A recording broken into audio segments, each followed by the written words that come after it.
sometimes they have no fact in them whatsoever. But they're stories that seem to surround a community or an activity or something that happened or a place. But what we have found is that a lot of times they really don't acquaint to anything. Sometimes they have no truth behind them whatsoever.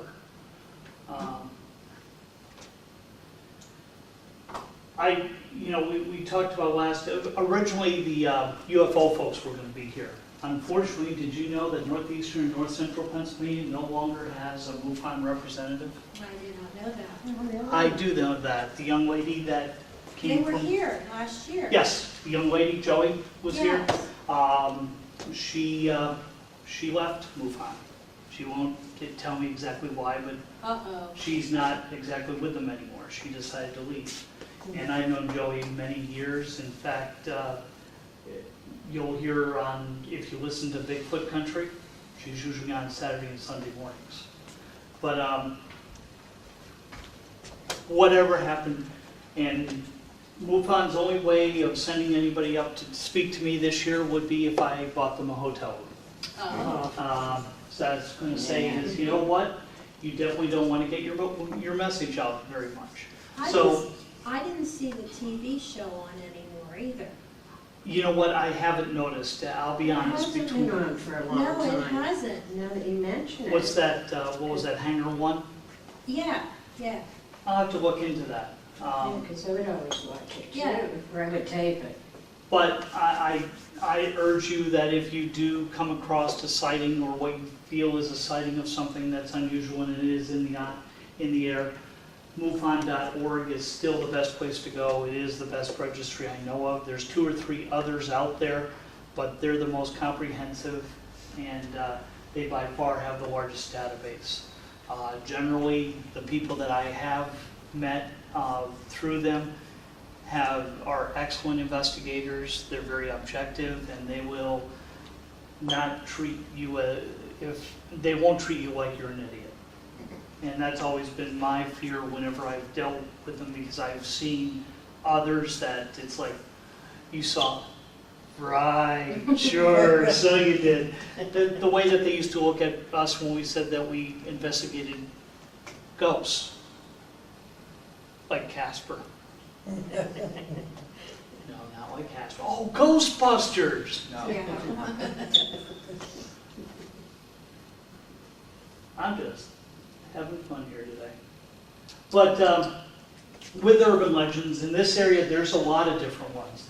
And we're going to talk about a few that I picked out. And I'll tell you, there are a few I know that are local that I didn't put in because I don't know a whole lot about them, and maybe you guys do. We can talk about those. There is one here you may never have heard of, the Suskin Screamer, and that's actually up in the Scranton-Wilkes-Barre area. And that's one of my The favorites. hooded grave, is that the one where they're in the... You'll know in a moment. Hold that thought. Okay. But I won't describe it any further. yeah. The first one is actually the Wildwood Cemetery in Williamsport. It's in the suburbs of Williamsport, and there's two places of great interest. One is a road called the End of the World that appears to be on the edge of the world when you drive along it because it's in the middle of the night. It's because it's right at the edge of the skyline, and because of the way you come, if you drive down the road, it looks like you're going to just fall off the earth. 5 miles from that is the Wildwood Cemetery. It has a good side and a bad. Sound familiar? Good side and a bad side. The good side is supposed to be filled with fairies on a clear night.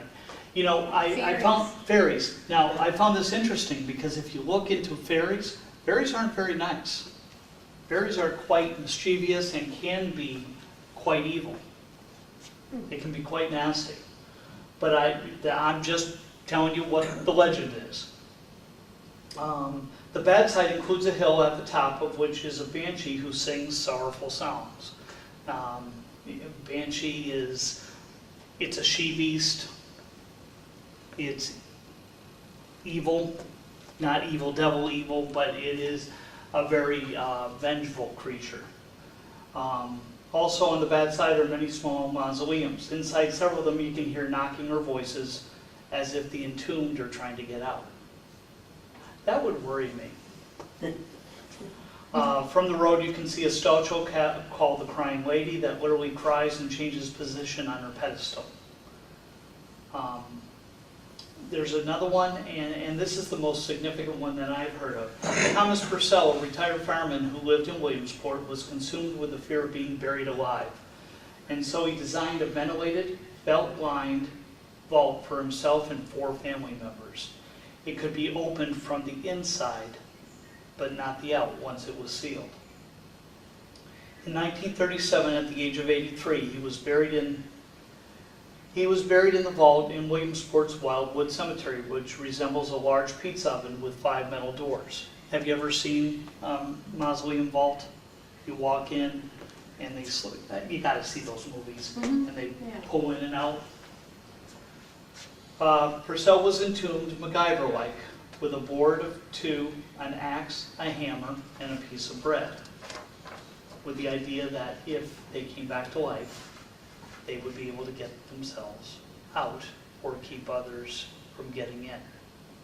But supposedly you can see him overlooking the tombs and the area anytime there's a fire signal that goes off in Williamsport, Pennsylvania. You know, I wanted to say fact or faked, but that's taken. But that's a legend that's gone on since the 30s, and it still exists. True? I know the mausoleum's there. There's no handle to get in, but that's not unusual. Mausoleums are usually sealed. Someday maybe I can ask them. The next one I'm sure everybody has heard of, Katie's Church. Katie's Church was named after Katie Van Dyne. The story goes that her fiancé, a soldier, was en route home to marry her when she received word that he was killed. She was distraught over this and hung herself in the tree in her wedding dress at the church. Her headstone runs opposite of all others. Reports of seeing her walking the road between her house and the church, as well as being seen in the church. The other story is Katie was a teenager that was pregnant out of wedlock. Afraid of how the community would treat her for being so young and pregnant and unmarried, she hung herself at the local church. There's another one that says Katie Van Dyne was accused of being a witch by unknown sources. The community freaked out and they hung Katie at the tree at the church. This other one is kind of like a combination. Katie Van Dyne was a younger lady in her 20s. She had relations with this man that just so happened to be married. Katie got pregnant and told the married man that he got her pregnant. The man was so afraid of the town finding out that Katie was pregnant and that he was the father, so he accused Katie of being a witch, and the community hung her for practicing witchcraft. There's stories that Katie's rumored to be seen walking the street from her house to the church in a wedding dress. She's been seen walking down one of the hills near the church by her gravesite. They say that you can hear people saying your name, in dead silence. If there's dead silence, how do we hear your name? When you're sitting in your vehicle with the keys lying on the seat beside you, your radio will start playing, your headlights will bring, wipers will come on, and the horn will blow. Now, why you would sit there with your keys on the seat? Again, strange noises, floating orbs, unknown sources of light that are present in the cemetery that is located directly behind the church. Also, has anybody seen the church? The windows are all boarded up. Supposedly, blood will run from behind those shuttered windows and run down the sides of the church.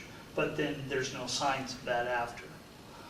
I was in contact with a direct descendant of Katie Van Dyne. In fact, it was her great, I wanted to make sure I got all the braids, great grandmother who categorically said that all of these legends are untrue. Katie died, and she's buried in the cemetery at the church because the family owned the property that the church stands on, and it was named after her because she died so young. Is it true? I don't know, but we did many years ago, those of you who have been here when I've done the Tales of the Crypt, some of the evidence that my paranormal team, Coal Region Paranormal, has done, we did do an investigation at Katie's church, oh my gosh, 12 years ago or so. And we only got like a little ball of light that seemed to dance around in the back, but the rest of the night we got nothing. We didn't see any strange lights, hear my name called, or any of that. So is Katie's church haunted? I don't know. Is any of this legend true? I don't know. I will tell you that there are no trespassing signs all over the church, and if you are caught there, they will arrest you, and they will file charges. I thought they still had services in the church. They do, but it's actually privately owned. And It you was- go there at it- night. right. You can't be there at night. There are, they do, it is an Episcopal Lutheran church, which was a forerunner to the Methodist church. It is independent now. The property and the building are actually privately owned by the family. They do have a board, but they have services every Sunday at 10 o'clock. And they do run a lot of charitable events. They just had a festival maybe 2 or 3 weeks ago. If you look on Facebook, in fact, they have their own Facebook page. But they're not real open to the paranormal community because of legends like this. They think that it takes away from what the church is all about, which I can respect. Knoebels. Did you know Knoebels has an urban legend? Do you know that it has the same urban legend as at least 16 other amusement parks that I could find? What does that tell you about the urban legend? It's not true. The legend, a child on an amusement park ride is fatally bitten by snakes lurking within. An example, a man took his little girl to a carnival and put her on the merry-go-round. So soon after, she began complaining that the horse was biting her, and she begged to be taken off. The father kept saying, "Don't be silly, a horse can't bite you." Soon the little girl slumped over and died, and it was discovered that the old wooden horse, which were full of cracks, were also full of snakes. This is one of the stories that's also been attributed over the years. I think it was 1989 was the last time this was reported at Knoebels. Nobody died, by the way. A 5-year-old girl died at Knoebels Grove. She was on the helicopters, you know, those little toy helicopters. How you doing? Hi.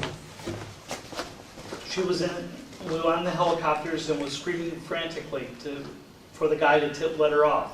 When the ride ended, the little girl was dead. Turns out that a cobra had fallen out of a tree above the helicopter and fell into the little girl's helicopter. The cobra supposedly bit her 4 times when they turned the ride off.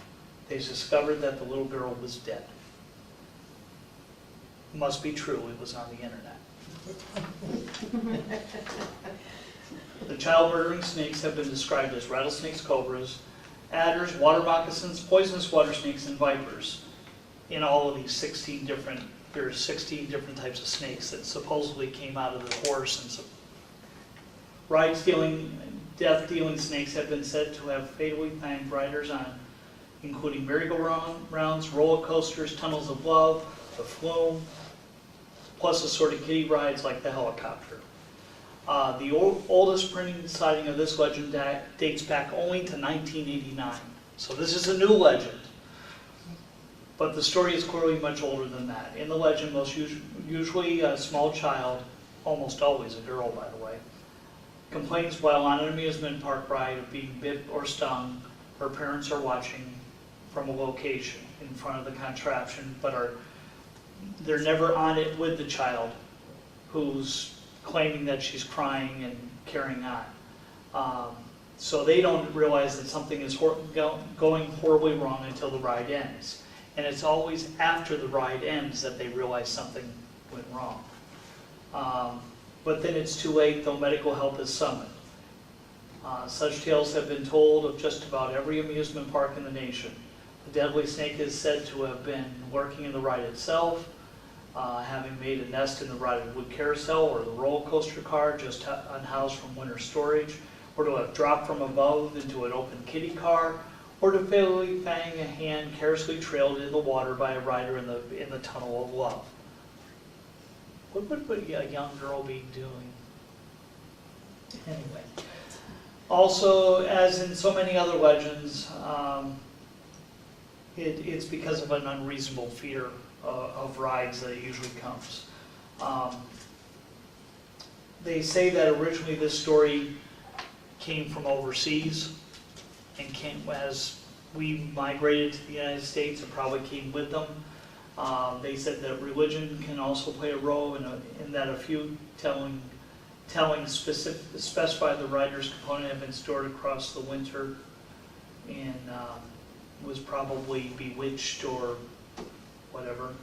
A non-amusement park version of the legend that instead positions the mayhem in a fast food restaurant just arrived in the 1990s. In that story, the little boy was repeatedly bitten by rattlesnakes nesting in a Burger King play area in the balls. So, ball pit, carousel horse, roller coaster car, the message is clear. Danger lurks in the midst of the gallery of fun. Basically, once again, no finding of fact. I could not find a record of anybody actually dying that way. There's all these legends, all these newspaper reports, all these internet, and it didn't happen. So if anybody ever tells you that the kid was killed by a rattlesnake hiding in the horse at Knoebels, not so much. This is another local one.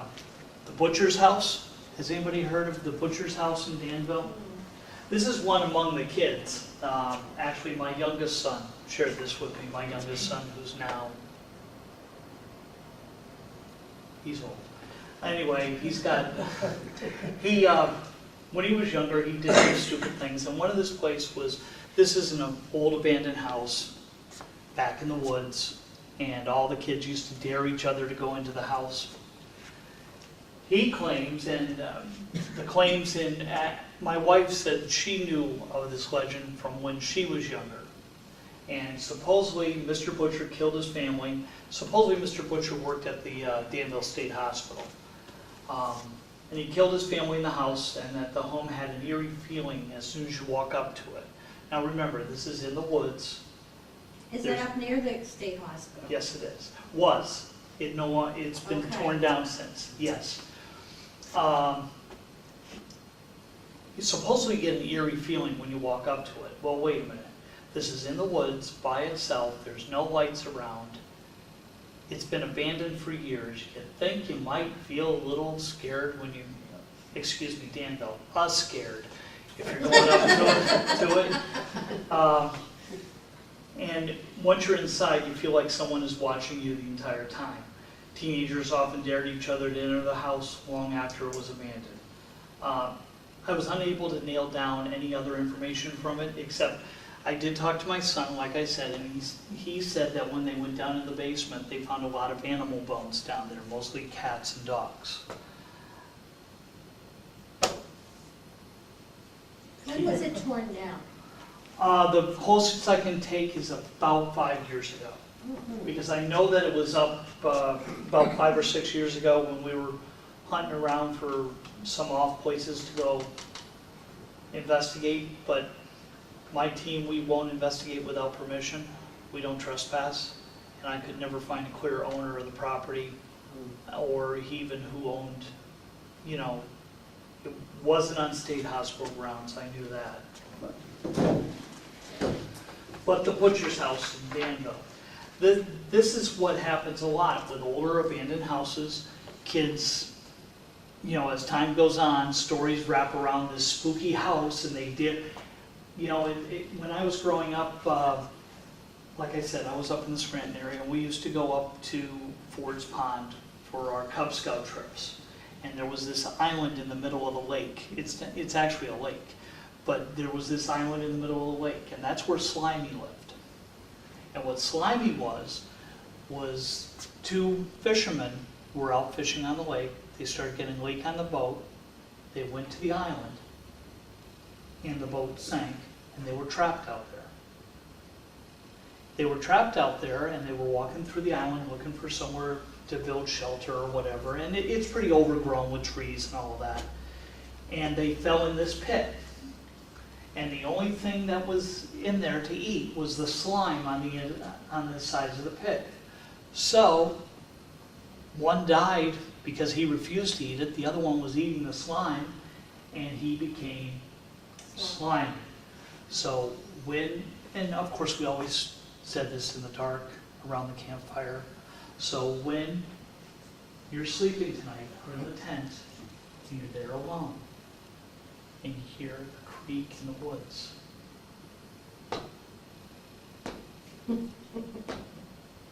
slimy might be coming in. That's an urban legend, but that's where they come. They're the kind of things they come from too. And I don't know any Cub Scout troop, Boy Scout troop, whatever, that doesn't have those kind of stories. Another one locally. The great town of Shamokin. Exactly 100 years ago this fall, hunters made a disturbing discovery at a seldom used road in a remote area known as Hickory Ridge, just beyond Shamokin, Pennsylvania.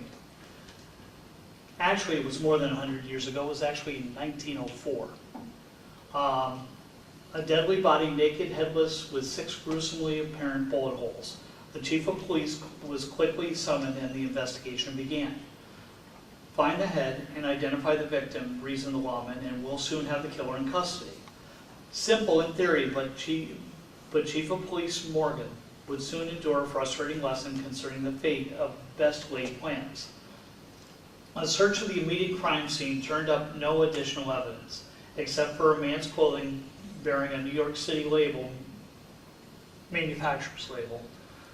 It was strongly suspected that the murder had occurred somewhere else, and the headless body dumped by the lonely Hickory Ridge Road that led to the village of Natalie. So you got an idea if you know where Natalie is. Wasn't all that far away, was it? Natalie Mountain is the mountain that comes out of Elysburg and goes up. There's the forest on the left-hand side.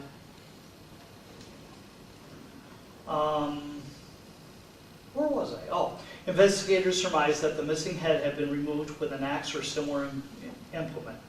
For 2 days, searchers fanned out through the nearby woods, combing for clues and looking for the head, but came up empty on both counts. Meanwhile, Northumberland County Coroner George Dreyer performed an examination of the body, but his results added little to the known facts, scant as they were. Dreyer impaneled a jury for the coroner's inquest and duly notified the district attorney. Approximately a week later, the coroner released the headless torso to Higgins Undertaking Establishment in Mount Carmel for burial in an unmarked grave in the local Potter's Field at St. Mary's Cemetery. The next day, a letter carrier for the post office reported finding intermittent bloodstains on a section of the path not far from where the crime had been discovered, providing confirmation that the still unidentified victim must have been transported after he died. Tension-filled days dragging on with precious little progress being made by authorities. An increasingly frightened public demanded action. At the November 28th meeting of the County Commissioners, the resolution was passed offering a $50 reward. Again, remember, that was 1904, or what did I say, 04, 08, somewhere in there, $50. And then a sizable $250 for information leading up to the apprehension and successful prosecution of the culprit. The reward money brought results almost instantaneously. Within 24 hours, 3 teenagers from Marion Heights, accompanied by a dog with a keen nose, discovered the hidden head under a huge pile of rocks. The ghoulish find was made approximately 1 mile from the earlier horror at Hickory Ridge.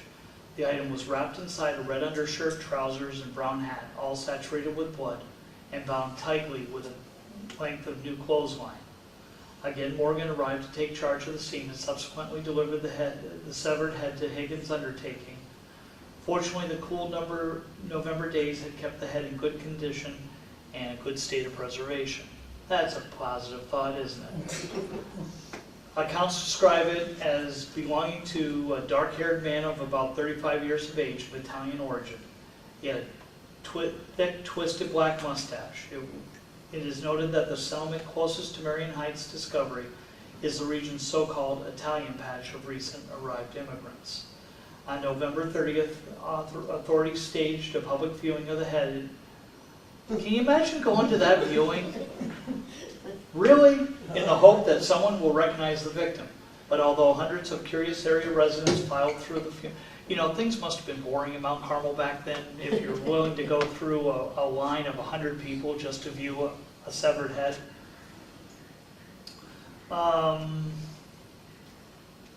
Trayer's next step to take photographs for future identification, then have Higgins reunite the head and body at the grave site. But a late-hour decision is made on December 3rd instead to transfer the head to Farrell's funeral parlor in downtown Shamokin for embalming. So wait a minute, let me get this straight.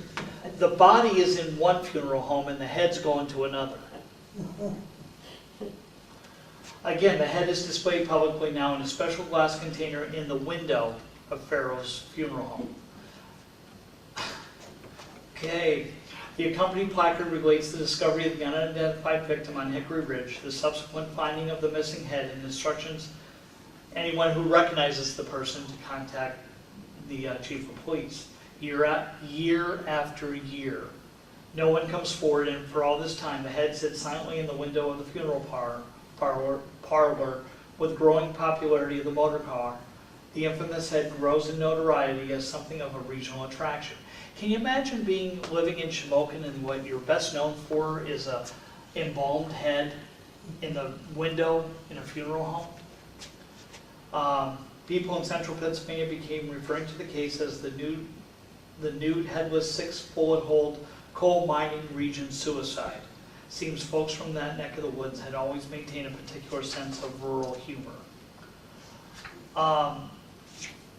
To cut this short, this went on until like the 1930s, and the head disappeared from Furrows, and it showed up at the other funeral home attached, and nobody knows how. So the urban legend is the head found its way back to its body.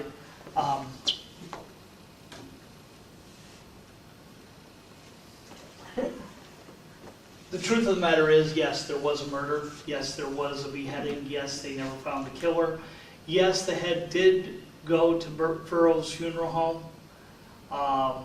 Yes, the body was in another funeral home and was buried, and nobody knows what happened to the head. So, the mysterious Shamokin head.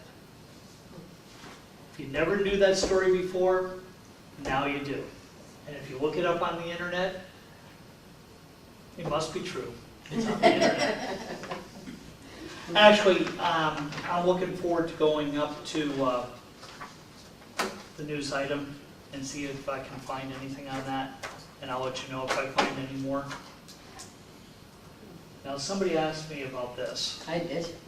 I know what it is. Yeah, we've been there. I've never been there, but a friend and girlfriend of mine has. I'm not going to play the spooky music that goes with it, but this is the Hooded Grave Cemetery. It's a regular cemetery. It has many normal graves, as you can see, but it has graves that are encased like that. You'll see that there's a headstone with the initials, and it'll show you the headstone that's out in the front of it, and you'll notice that the name that's attached to it is the same.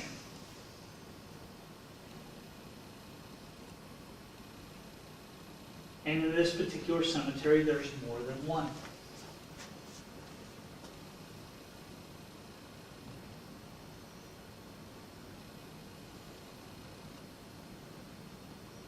There's a book written about it too. Yes, there is. And there was I there read was a it. documentary on it, and there's a book about it.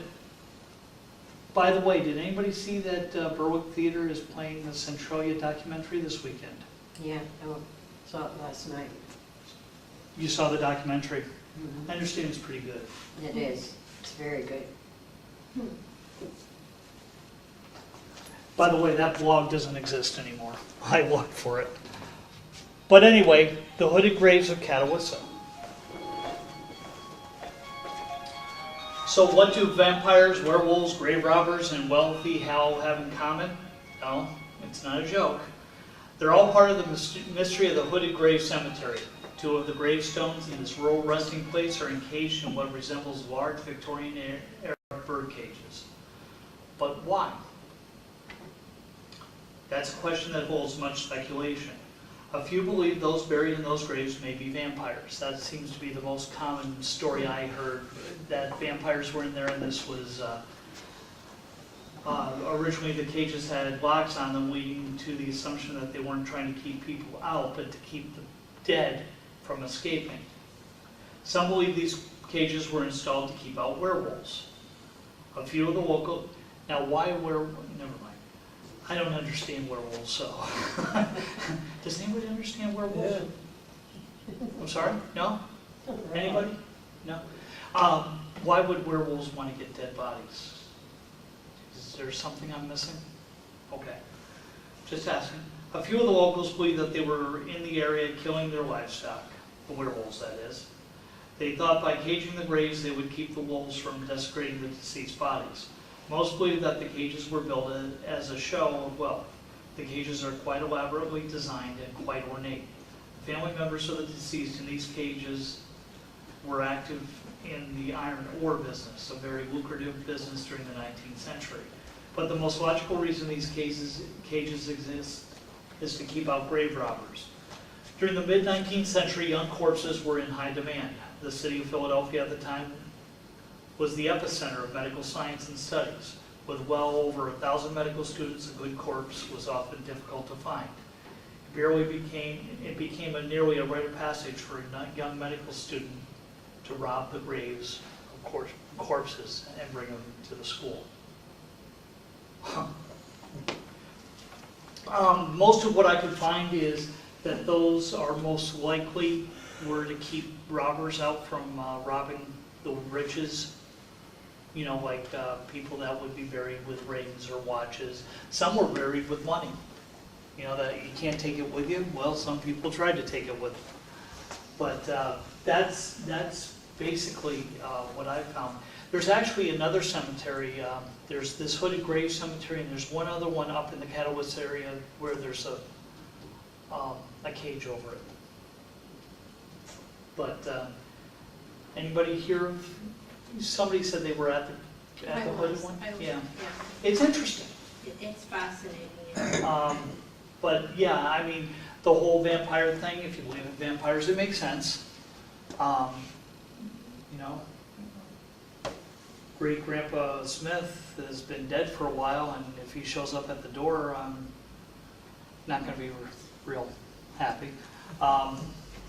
But the most logical that I've heard is, especially when you look at, like they were saying, that from the iron ore business,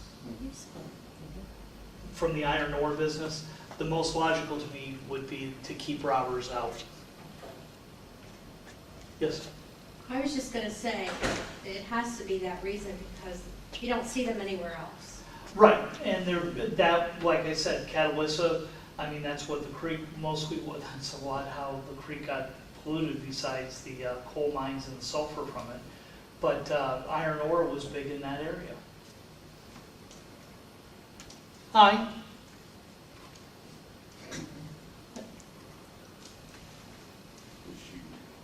Was she real? Never know. Go ahead. Or is it Memorex? The Gordon Mountain Ghost. Anybody ever hear of Gordon Mountain? You know where Gordon is? Yes. Okay. If you're going out through the coal regions to get up to 81, you go through Lavelle, come down around by the Turkey Hill, start going up, you'll see United Forest Products. That's in Gordon. Or if you go up through Centralia, you can go that way through it.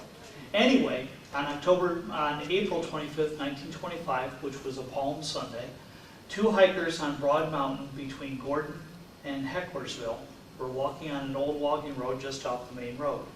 A flock of crows attracted the hikers to a small clearing where they discovered a horror almost beyond words. You notice how it's always a horror, and they're always walking alone? I mean, lying on scorched grass was a mutilated, badly burned body of a young woman. Her skull was smashed and there were gashes on her arms and scalp. The murder on the mountain sparked an intense police investigation that yielded little. The perpetrator of the dastardly deed was never discovered. The girl was believed to be between the ages of 16 and 20, but she has never been identified to this day. Some say she was a runaway, others speculate she worked at a nearby house of ill repute. That's true. All of what I just read is absolutely true.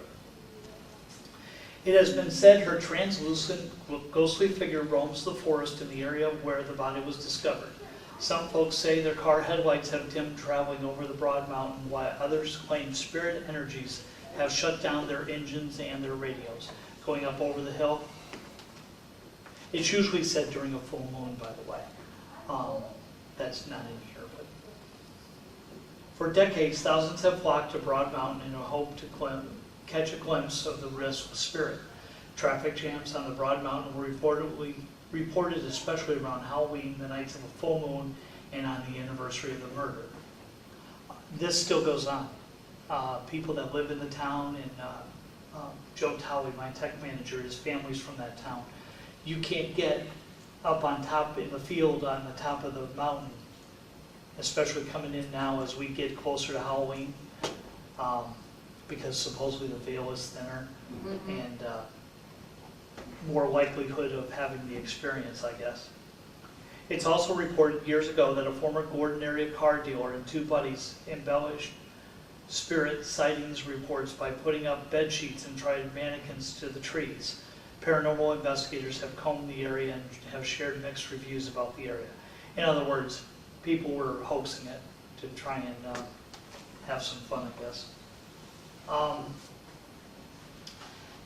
Bottom line is, this is an old standing, like 1925 is when this murder actually happened.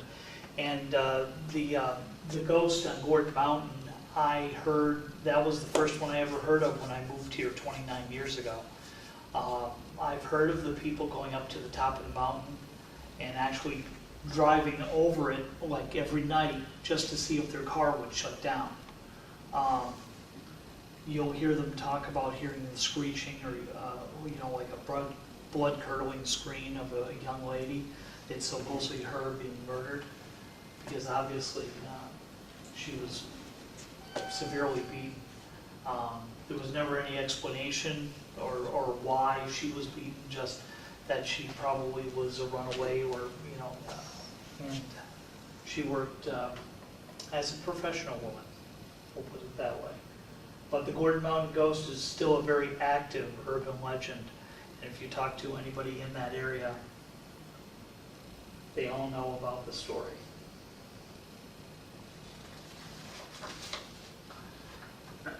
Anybody who's been here at all this year, I had Max, who wrote the book on the Shepton mine disaster. I'll credit my information here for Max because once he saw Urban Legends, he was very happy to provide me with some information.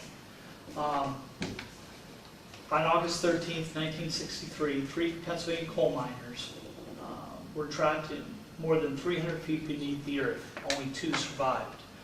The rescue miners believe that Pope John the 23rd saved their lives. The good Pope supposedly materialized and remained with them for 2 weeks until their extraction from the main shaft. Although Pope John the 23rd had died several months before the Shepton mine disaster. The miners observed him in the chamber for an entire 2-week ordeal. They claim that the Pope saved their lives. Like I said, this happened on August 13th and the Pope had died June 3rd that same year. He perished in the chambers of the Vatican at 81 from peritonitis. Pope Francis declared John a saint on July 5th, 2013. A dual canonization was held in St. Peter's Square as John the 23rd and John Paul entered sainthood. They were canonized because of their profound holiness and because both were responsible for medical miracles.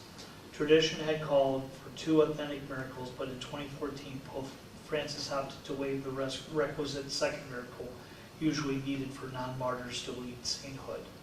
Since numerous Vatican academics have cited at least 3 miracles attributed to John the 23rd, 2 of them have been this kind of sighting where supposedly that Pope was seen in some type of trapped or gave comfort in order to help people make through a tense and difficult situation. So the Shepton mine disaster, I mean, there's a lot that goes with it. You know, what happened to the third person, you know, there's this report of cannibalization and all those kind of things. But the one thing positive that came out of it was that these 2 miners, you can believe whether they were delusional or not, felt that the Pope who had died 2 months prior appeared before them and protected them during that time. It's not the first time you'll hear stories of angels or religious individuals helping folks make it through a difficult time. Urban legend, there's no documentation to it. I'm sure it will gain more to the story as time goes on. You're probably hearing about an urban legend in the making. Nobody can prove that John Paul was there, or I'm sorry, that Pope John the 23rd was there. Nobody can prove that he wasn't. Nobody can prove whether he helped them or not. The church believes it. So, urban legend or not, well, maybe in 30 or 40 years we'll hear a bigger story to it, but it's a legend, and it's from generally our area. And Max Fuhrer wrote the book. Yes, he did. Max was here earlier this year and spoke for Paranormal Night, and I will be sure to have him back next year. He spoke at our Historical Society. Yeah, unfortunately, he's vacationing in Florida, a safe part of Florida, but I believe he has a home down there, or like a timeshare or something, but he spends a lot of time down there. The legend of Sleepy Hollow. If you live in or around Northumberland County, you may have heard the legend of Sleepy Hollow. There's no headless horseman in this one. The place known as Sleepy Hollow rests in a wooded area behind the Culpmont Cemetery. Has anybody heard the Culpmont Cemetery? And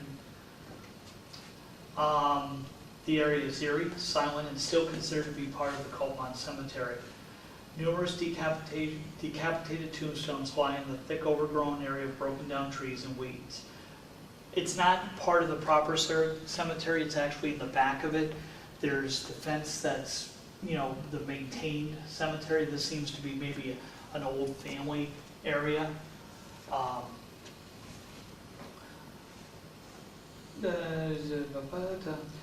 When entering Sleepy Hollow, you'll find yourself under what seems to be a tunnel of trees, kind of like you see here.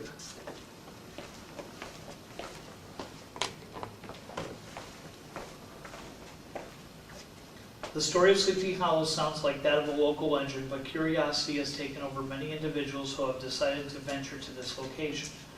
The legend says that many years ago, 3 young men ventured into the cemetery that at the time was not overgrown. 3 young men, for reasons unknown, decided to tear down a large cemetery cross which stood in the center of the cemetery on a cement platform. They destroyed the monument. After wrecking the cross, it is said that they got into a deadly car accident and all 3 died. There is another local legend that states that in the 1980s and early 90s, this location was used to perform satanic rituals. It is believed that numerous satanic symbols can be found carved in the trees here. The folks that I got this from is a paranormal group up in that area. They said that they did not encounter any carvings in the trees, so they couldn't be certain of their meaning. I've seen pictures of the carvings, and I've been up in that area. If they're not, if it wasn't used for satanic ritual, somebody was doing a pretty good imitation. I'll leave it at that. There are numerous unexplained accounts that come from this location. One popular legend states that exactly at midnight you can hear an old organ playing. There have often been reports of hearing strange noises here as well. There's reports of hearing the chanting of like a satanic type ritual. There's rumors of hearing the howling of dogs. Now, the only one I'll discount is from working up in Coal Township. There is a pack of coyotes that are up on the mountain behind Walmart that when I used to work at Northwestern Academy up there, juvenile facility, and the coyote pack howls constantly. So, that could be part of that. But this legend is another one of those that I heard, especially when I started ghost hunting. Everybody said, "Oh, you gotta go to Sleepy Hollow." Okay. I've been to Sleepy Hollow, the one up in Upper New York, up above Fishkill. I've been there. It's a deep place, by the way. But this I've stopped back there. I've looked around. I don't know. But if you're from the Coltmont, Shamokin area, this is a very popular story. And most of what I've heard is it's surrounding the whole satanic.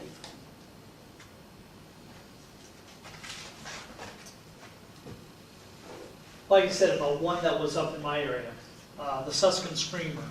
This is an old railroad bridge. The bridge isn't even there anymore.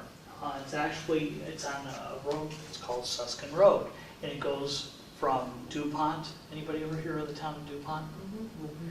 Goes from DuPont up to Suskin, thus the Suskin Road. I will tell you that this is a very old road. There are a lot of winds and turns in it. When I worked as a paramedic in the area, we had many Friday and Saturday night accidents on that road. So, some of the legend may come from just some of the horrific crashes and stuff that happen up there. But some say the screaming that you do hear, it's a female screaming. Why are you guys always screaming anyway? But that it's a jilted bride. There's a girl in a prom dress, and still another, a hairy beast called the Suskin Screamer. Many connect these apparitions with the Black Bridge. This isn't necessarily true, as the Black Bridge itself was only 9 foot high, so it's hard to believe that the young girl jumped to her death from it. 9 foot isn't all that high.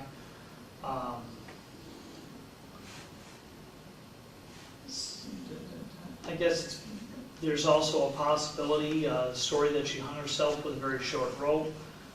It is on a blind turn, so it's been a scene of many accidents. Like I said, this is no longer there. That whole road area is cut out now to be a double lane or 2 lane, but it's still pretty narrow and winding. First stories about the Suskin Screamer appeared in the late 1800s or early 1900s. There's also, in those days, there was a lot of fire towers in the area, so it could have been the fires, from the fire alarms going off. Supposedly a fire was spotted in the Suskin area, and the firefighters were sent out to extinguish it. As the fire was fought, a terrible scream was heard, frightening many of the firefighters. After the fire, it was discovered among the firefighters as to what it could have been. None of them could explain what would make such a horrible scream. Later in the day, after all the firefighters had left, the watchman in the tower once again found himself alone when he heard a scream. As he looked over the burned out area, he noticed something moving and screaming seemed to get louder. As it came closer, the terrified watchman crouched down in the small room on the top of the tower. Has anybody seen a fire tower? It's nothing but a box with a roof on it. Now the creature was directly under him. As he looked down, he could see the creature looking back up at him, screaming and clawing at the ground. Worried that it might climb the tower, he locked the entrance to the tower, which was nothing more than a hatch in the floor, and waited. He wished that he had his rifle with him, but for some reason, that particular day, he forgot to bring it with him. Once again, he peeked over the edge. The creature was walking away from him. He knew immediately what it was. The large creature, sometimes standing and sometimes walking on all fours with a pig-like snout. It seemed like a large black bear had been trapped in the fire, and he had been severely burned and was crying out in pain. Over the years, there have been many additions to this story, mostly based on the above story. Could there be something there? Doubt that the screams that they hear now or claim to hear now are still that burned bear from the 1900s. If animals could come back to haunt an area, maybe it's back, or maybe it never left. There's also a story about a young girl that was raped and murdered in the area. Perhaps that's her spirit that's heard screaming. But that would be another urban legend. They're the ones that I found really interesting and different. But you see that they all have, they like screaming women. I'll tell you what, the headless Shamokin thing was like when I had never heard of that. And as I was doing the research, whoa, they put it in the funeral home window for people to identify. I want to meet the man that made that decision. But you guys, are y'all from this, y'all, urban legends, you know? I wanted to ask you, what, in the beginning, I think you had up on the screen the Berwick Triangle. Or, I left that out on purpose because I was hoping somebody could tell me more. well, I know a little bit, but not much. Okay, can you help me? Is it No, Bloomsburg or Berwick? No, it's behind the golf course. It's behind, everything, what I found online said Bloomsburg, but I know that it's Berwick. Yeah. Well, I'll tell you what I know about it. Okay, I work at the Dollar Tree okay, warehouse, and about 10 or 12 years ago, one night, somebody mentioned it the weekend of Halloween, and so like 5 car loads go up there, and they're telling me this whole big story about it all day. It was supposedly witches in the 1800s would hold their ceremonies in this field, and a farmer who owned the field got tired of it and ambushed them one night and shot them all. And that's the story I had heard. I do know that it's privately owned by a farmer Well, now. when I got there, I said to them, this is all BS. Look at those trees. They're all in straight lines. This was from the WPA Works project in the 30s. And that field, that place you're showing me is not 200-year-old forest. So I don't know. So I just kind of debunked it right there as far as I was concerned. And I didn't think there was much to it. I thought it was just an urban legend because of the way the tree pattern was. Anybody else hear any different? That's about all I ever heard too, similar to what you Yeah, just said. the one thing I do know is that it is privately owned by a farmer. He hasn't farmed it, and he doesn't like paranormal people. And I can't blame him. Basically, every time he turned around, there were more people there traipsing through his property, and he posted it, in fact, now that he doesn't care for people. He doesn't care for people. Does anybody else know any others? No urban legends? No spooky tales?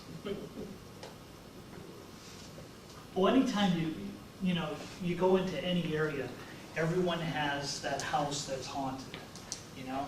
I lived in a small town, Bradford County, Laresville, and there was an old hotel in this town. It at one time had been, it probably would have been the capital of, or the county seat in Bradford County, because they had 2 large furniture factories. Unfortunately, a fire took down both furniture factories and wiped out most of the town, but they had 2 hotels. And it was, back in the day, it was quite the progressive place with the lumber industry and all of that existed up there. And the hotel that still sits in the corner, it's a bed and breakfast now. But, you know, when we moved into town, I wasn't anywhere near doing haunted stuff. But they used to claim that lights would come on in the upstairs and there'd be nobody there. That you could hear, if you're in the lobby, you could hear voices. My son, unfortunately, the same one that went to the butcher house, used to go over there because the people that owned it lived on the one on the top floor. And he said you would hear people talking and turn around and not hear anyone there. Is there anybody there? I don't know.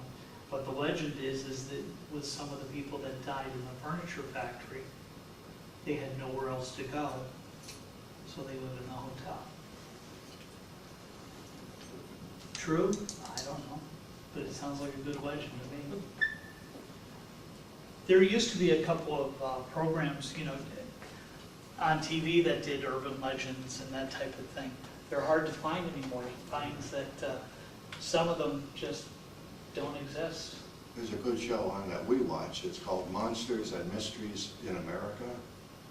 And that's urban legend after urban legend. Actually, that's what started this whole thing, was Monsters and Legends. And when I started looking towards doing that, I kind of split off to the urban legend because I got more interested in researching the urban legend, and the monster got put aside. But never fear, we'll be doing something with monsters because, you know, every area, and this goes back to last year when I went on a Bigfoot hunt. Mhm. He's still the hide and seek champion of the world, by the way. We didn't find him. But it seems every country has some, or every region has some version of Bigfoot. And there's all those type of monsters, creatures, whatever you want to call them. I'll tell the truth. We're still filming the TV show that I told you guys about. We're starting, but we're still filming this season. And actually next weekend we're going out to the Pine Barrens in New Jersey, and we're going to go look for the Jersey Devil. I don't know how I feel about this, but we're going to go look for him, it, whatever. Two of the guys on the team, this has been a lifelong dream to go out to the Pine Barrens and see if we can find him. So I booked primitive campsites, and we're going to go camp in the woods, and we're going to go look for the Jersey Devil. That should be fun. Yeah, well, you know what? We had a lot of fun looking for Bigfoot too. We went with a group. We went with a group that hunts Bigfoots and investigates those kind of things. And I'll stick to ghosts. It was different, but I learned a lot about what they do and what they believe in. And okay, I can deal with it. And you guys that have been here, you've met Bob Bucco, that's come back 3 or 4 years for me. Bob and I are good friends. He works not far from where I live, so I better be nice to him. But they're urban legends, aren't they? Aren't ghosts urban legends? Hauntings? Everybody has, growing up, some story that you've been told about some house in the neighborhood that has some haunting, or old. You know, we used to have them, especially around Halloween, they come in, oh, never go up to Mr. Smith's house, because if you go in there, you may not come out. You know, I don't know that kids still do that, but we had those kind of stories. And if you think about it, all those kind of things are just born out of something that happened. Mr. Smith must have scared somebody once upon a time, or he hollered at some kid that was bugging him, or ringing. You know, kids used to ring the doorbells and run away and all that kind of thing. Probably why Mr. Smith's the mean guy that he won't disappear if you go in there. And movies don't help any. But no other urban legends? Questions, comments, concerns?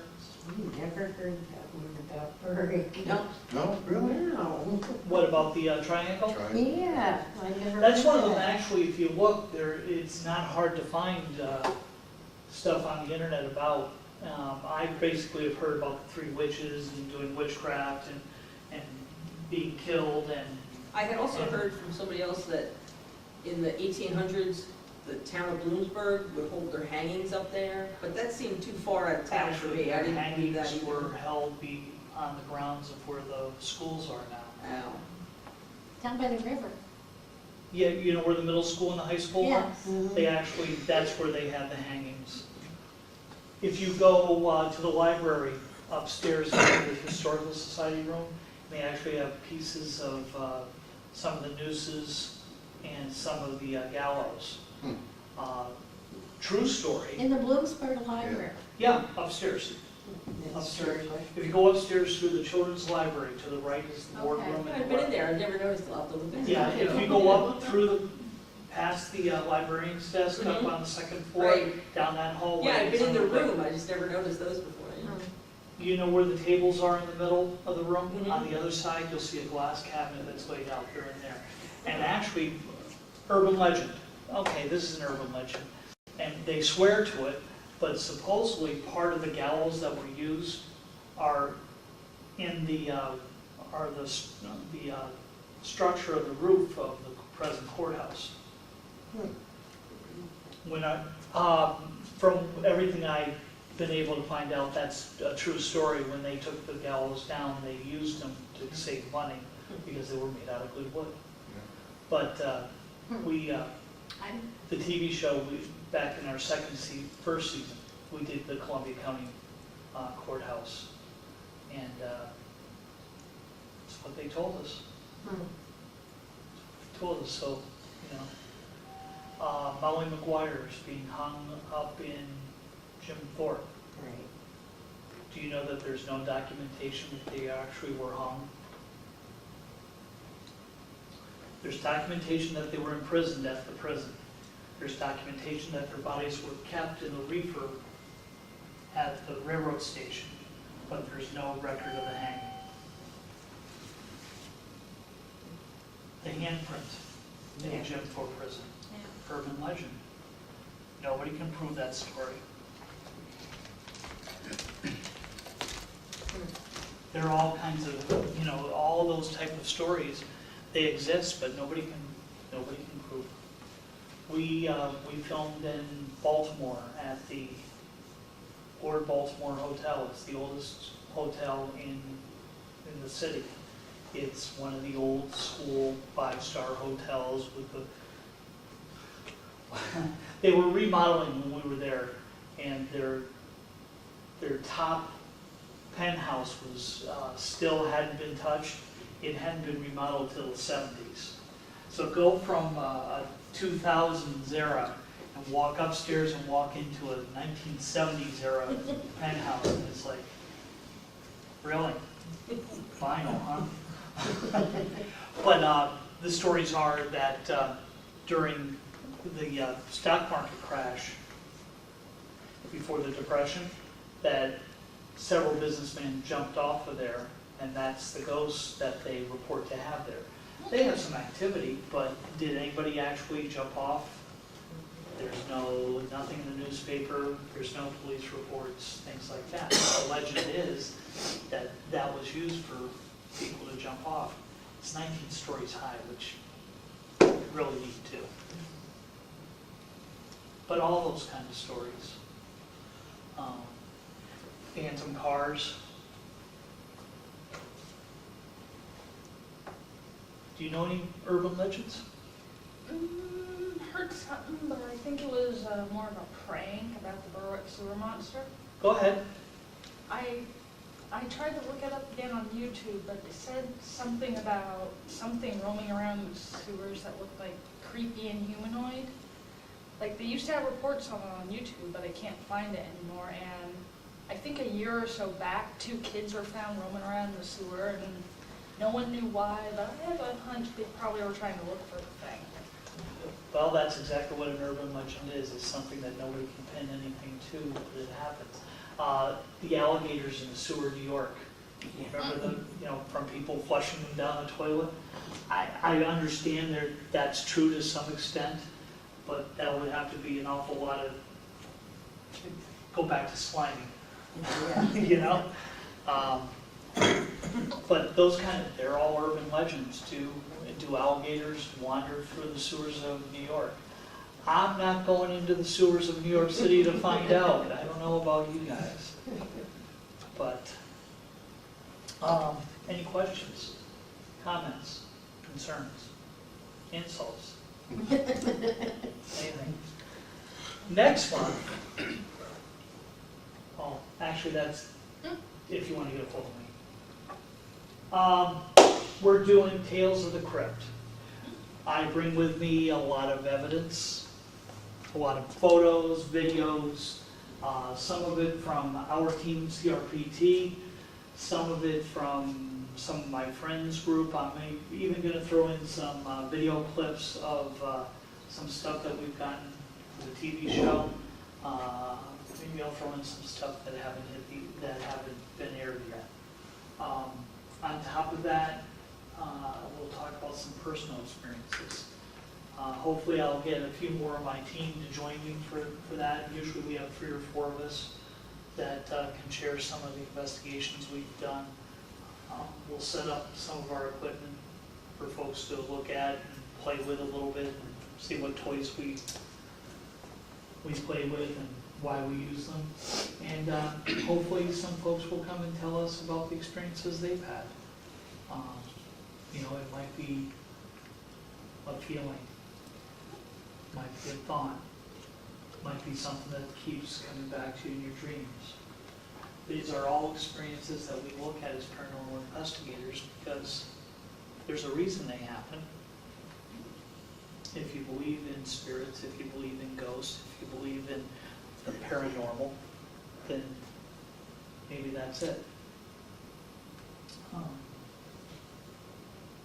But invite your friends. Like I tell everybody, it's the 3rd Monday of every month. November, I'm going to try and get some of, it looks like I'm going to get Dr. Spector, Frank Snelly, who was here in January, he talked about spirit energy and human energy. Probably myself, Bob Christopher, who is the lead investigator for the TV show. I'll probably have him come down. I'm going to see if I can get Bob Bucco from the Bigfoot folks to come down and we'll do a round table and we'll just answer any questions and just talk about experiences and things like that and let you guys pick our brains. Don't take too much. But thanks for coming out tonight. I hope you guys have a good month, and like I said, if you haven't been here before or want to be on the mailing list, please put your name on my list and I'll send out a reminder of what we're going to do, and yes, I will send out a reminder about the TV show. All right, thank you very much. Thank you.